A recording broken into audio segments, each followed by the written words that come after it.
Good afternoon, and welcome to this Cedar Field concert.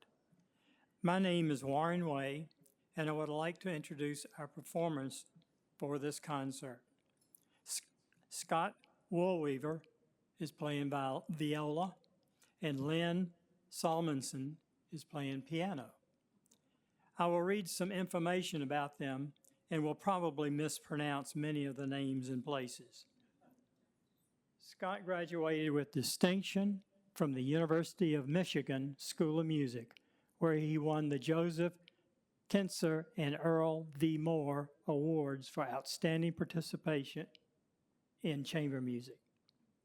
After moving to Boston for graduate studies with Walter Trambler, he founded the Boston Composers String Quartet, which won the silver medal at the 1993 String Quartet Competition and Chamber Music Festa in Yokosuka, Japan.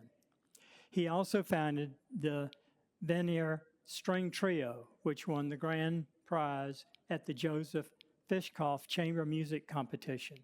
From 1999 until 2006, he was a member of the New England Piano Quartet.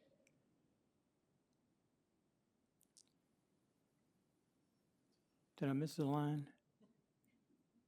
From 1999 to 2006, he was a member of the Ives Quartet based in San Francisco, and for over 25 years, he was a member of the New England Piano Quartet. A champion of the music of our times, Scott has premiered many new works, including pieces written especially for him. Since 1980, he has been a member of the Aliyah III, a contemporary music ensemble in residence at Boston University.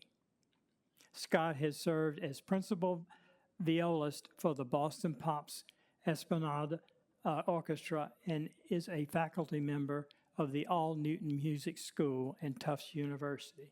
He's a regular guest of the Martha Vineyard Chamber Music Society and the director of the Adult Chamber Music Institute of Kensal Hall in Blue Hill, Maine.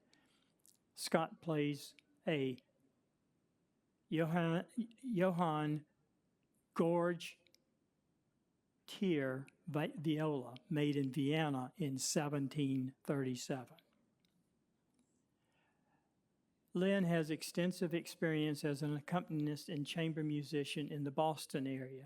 She has traveled to Europe as pianist and organist with the Buckingham, Brown, and Nichols Upper School Chorus and has performed in Oregon with the Brit Festival Orchestra. Ms. Salmonson has been the pianist for the Handel and Haydn Society Youth Choruses, director of the Mount Ida College Choir, and accompanist for the South Shore Children's Chorus since its founding in 2016. Currently, she is the music director and organist at East Congregational Church in Milton and the artistic director of the Milton Young Musicians Festivals. She maintains a private teaching studio in Quincy and Milton. Ms. Salmonson holds an artistic diploma in chamber music from the Longy School of Music, a Bachelor of Music in Accompanying and Chamber Music from the Hart School of Music, and has completed additional graduate coursework at Boston University School of Fine Arts. She has studied with Louis Battle, Walter Trambler, and Leslie Parnis, and performed with the Yellow Barn Chamber Music Festival in Vermont. According to their website, they met in graduate school and have been playing together ever since. I listened to a few minutes of their webpage and know that we are in for a treat this afternoon. Thank you.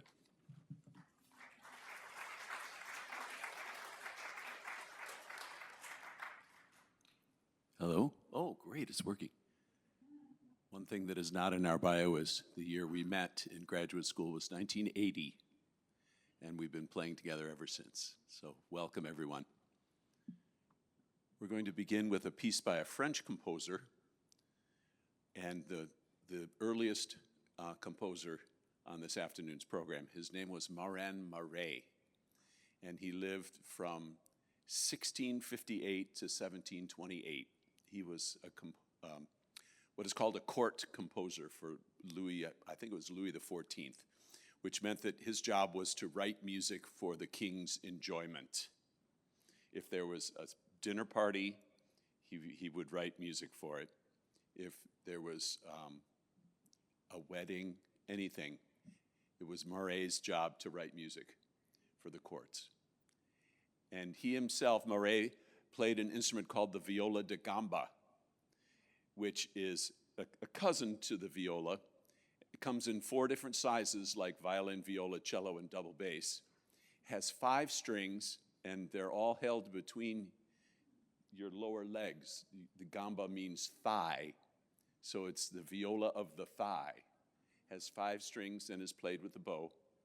So, and accounts have Murray sounding like an angel on the viola da gamba. Other accounts, he sounded like the devil.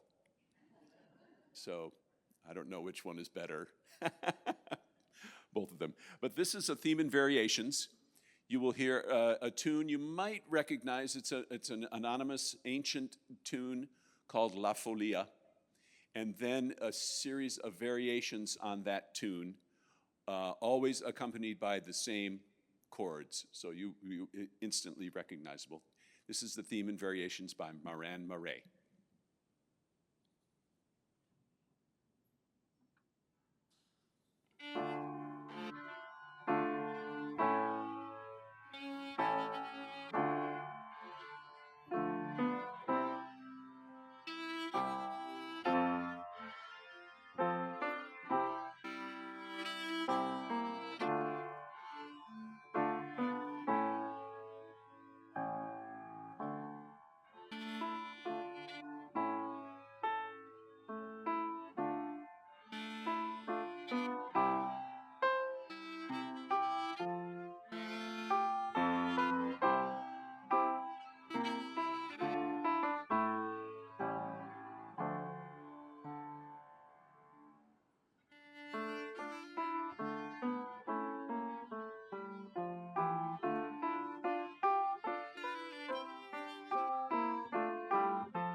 So you hear the viola can sound very mellow, different than a violin.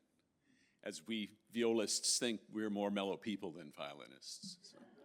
But it can also sound dramatic, as you heard. Is Clark next? Hello, everyone. I'm going to tell you a little bit about our next piece and next composer. The piece is called Passacaglia on an Old English tune, and it's written by Rebecca Clark. And Rebecca Clark was a woman.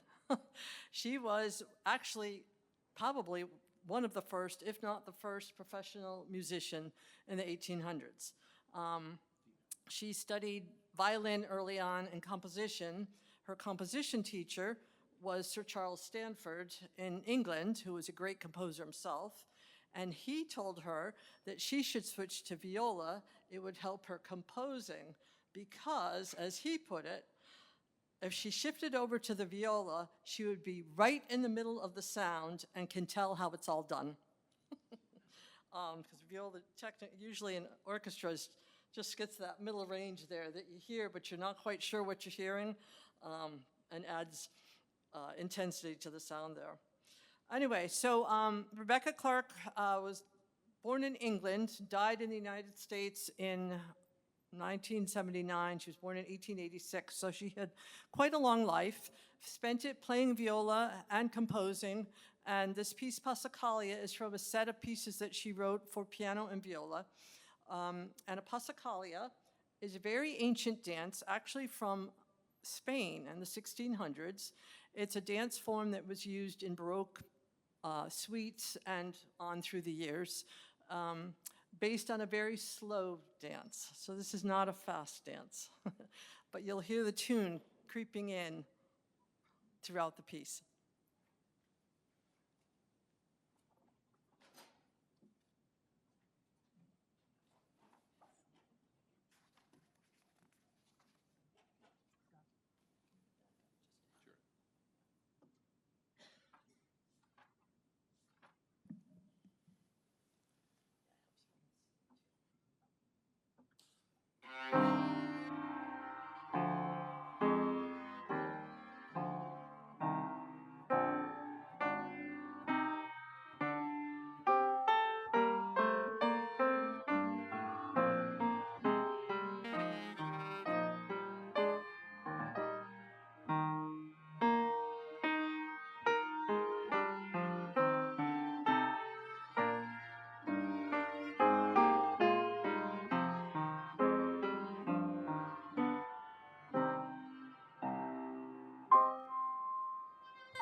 Next, we have a piece by a pretty well-known composer, Franz Schubert, who lived from 1797 to 1828, 31 short years, but he composed well over 1,000 pieces in those 31 years. Amazing. 600 songs, 9 symphonies, operas, the Trout Quintet. Perhaps you're familiar with the Trout Quintet. And he wrote, the piece that we're going to play was written for an instrument called the arpeggione. And this is the only piece I know that was written for the instrument called the arpeggione. The arpeggione was also called the guitar of love. It was guitar-shaped and held between your legs like a gamba. And it was a very quiet instrument, and I think that's why it sort of fell out of favor and disappeared into obscurity. But you won't believe the wide range of emotion and dynamics and just the different types of music in this sonata. It's called a sonata, and a sonata is a word we kick around in the music world, and what it means is it's another musical form. A sonata is a musical form where a composer will introduce a motive, a tune, and then develop it, turn it upside down, go into different keys, and then bring the tune back. So sort of like an adventure going out into the world and coming back home. It's in 3 movements. The last 2 movements are played without pause. This is the sonata for arpeggione and piano by Franz Schubert.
Our next composer is Max Bruch.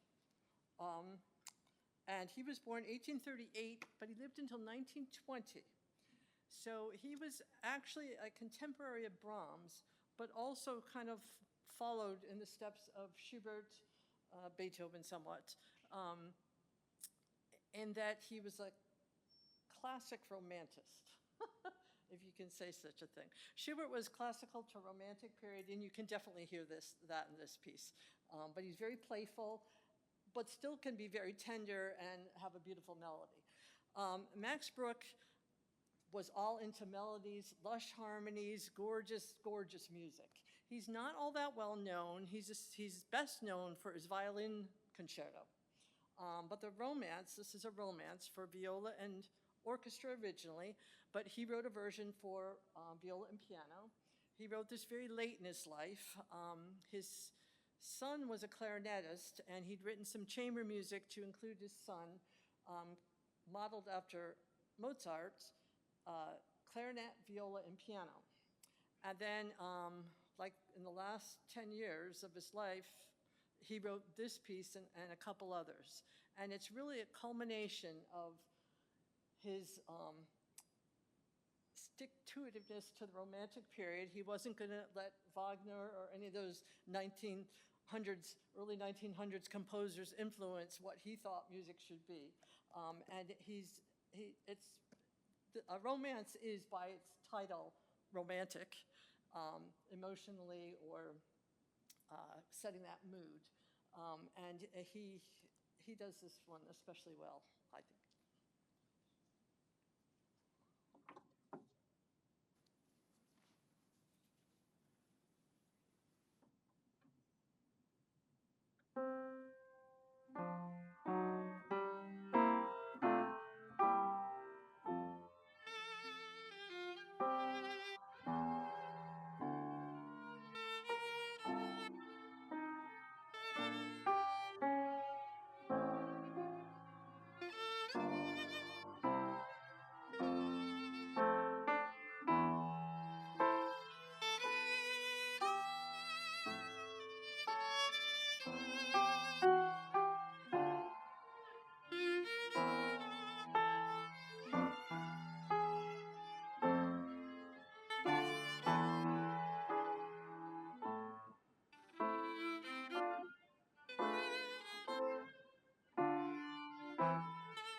exhausted. Who made up this program anyway? Not really. It is emotional, though, all this music. And I think it's all really well written for the viola, as I said. Mellow, melancholy, capable of drama, and really enjoyable to play, I must say. We have one more piece for you. It's by another German composer named Johann Nepomuk Hummel. And Hummel at one time was the highest paid piano teacher in Europe. He was a really great pianist, but he wanted to be known as a composer. And he was very generous to the viola in his chamber music. And he also wrote a piece for viola and orchestra, and it's called a fantasy. So what is a fantasy in music? A fantasy is, I describe it as an excuse for a composer to string together unrelated material, okay? So this piece is in 3 sections. The opening is in G minor, very bold, dramatic, dark, perfect for the viola. The second section, Hummel borrows a tune written by his teacher, Mozart. If you're an opera buff, you might recognize the tune from Don Giovanni. So that's and he elaborates on the tune. And the third section is a rollicking triple meter tune with extra fireworks at the end. It's clear that Hummel understood how to write for string instruments when you hear an ending like this. So here is the fantasy by Johann Nepomuk Hummel.